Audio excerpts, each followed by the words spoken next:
Penny and Cindy did a guest shot on Happy Days as Laverne and Shirley, and we wrote the episode. And it was Gary's idea.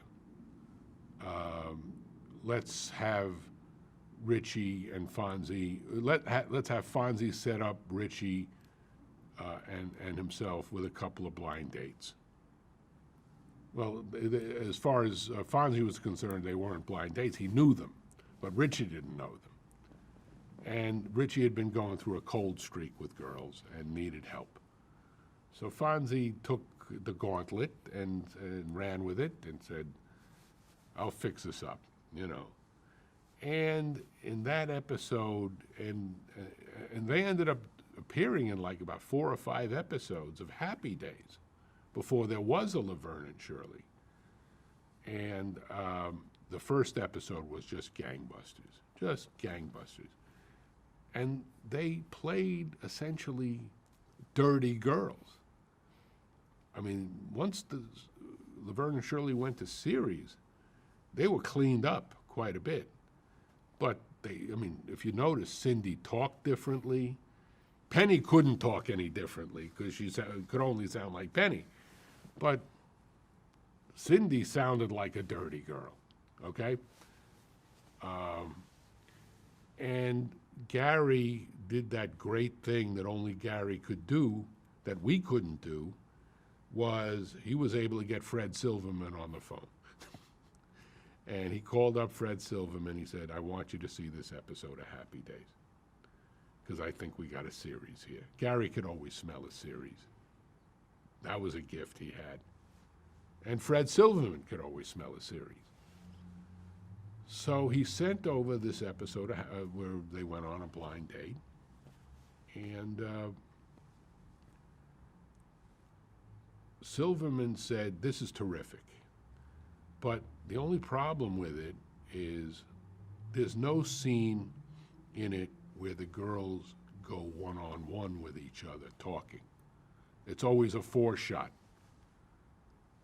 If you can write a scene that has the aftermath of this blind date, where we go back to the girls' apartment and have the girls talk to each other for 10, 15 minutes, and that works, I think we have a series.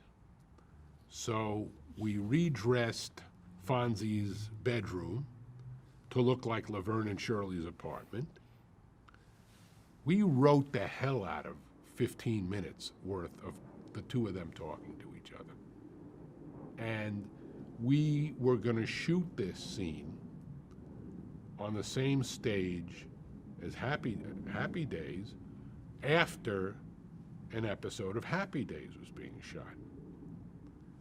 And it turns out that, we were in on the ground floor of Laverne and Shirley. We knew if this was going to go, we were going to be getting created by credit.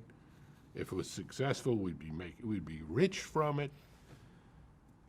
We were just hired hands on Happy Days.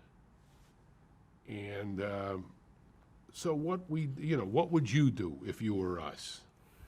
And you had this job on Happy Days, but you had this, this vision of sugar plums going on if Laverne and Shirley was successful. So we did what anybody would do. We ignored Happy Days for the week. We let them shoot a first draft that wasn't ready to be shot. And it was the episode where Arnold, Pat Morita, got married. And the little man inside of me walked down to the stage that night saying, we are going to fail, and then we are going to succeed.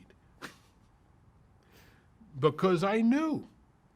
We sent the poor actors on Happy Days out to do this show, and the audience literally was an oil painting.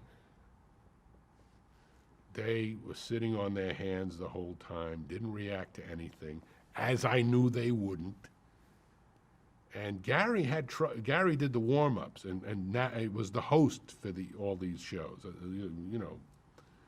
guiding the audience from scene to scene. And And, and the Happy Days cast didn't know what hit them because we had never, ever let them down. But we knew we were going to let them down that night because we had much bigger flounder to fry, So Gary was pleading with the audience to stay in their seats. They wanted to get out of there. I said, folks, we got a scene from a new show. You never saw it. I'm doing a great impression of Gary, by the way. And you'll love it, so please sit down. It'll all take place behind this screen. Please, Penny and Cindy are behind the screen. We had written our brains out. We thought we had gold. The little man told me we are going to be a smash here. Same audience. Now, you got to understand, none of the episodes that Penny and Cindy were in on Happy Days had aired yet. So this audience had no idea who these two girls were. And the scene didn't tell them who they were.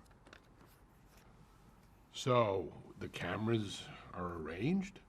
The screens are pulled back. Penny opens her mouth. Cindy opens her mouth. Pandemonium. Absolute pandemonium for 15 minutes. So we put together a presentation film that knocked out the first act of Happy Days, had the blind date scene, had the tacked on 15 minutes of Penny and Cindy. Fred Silverman bought it in a minute, put it on right after Happy Days, and we went to number one, like as soon as we hit the air.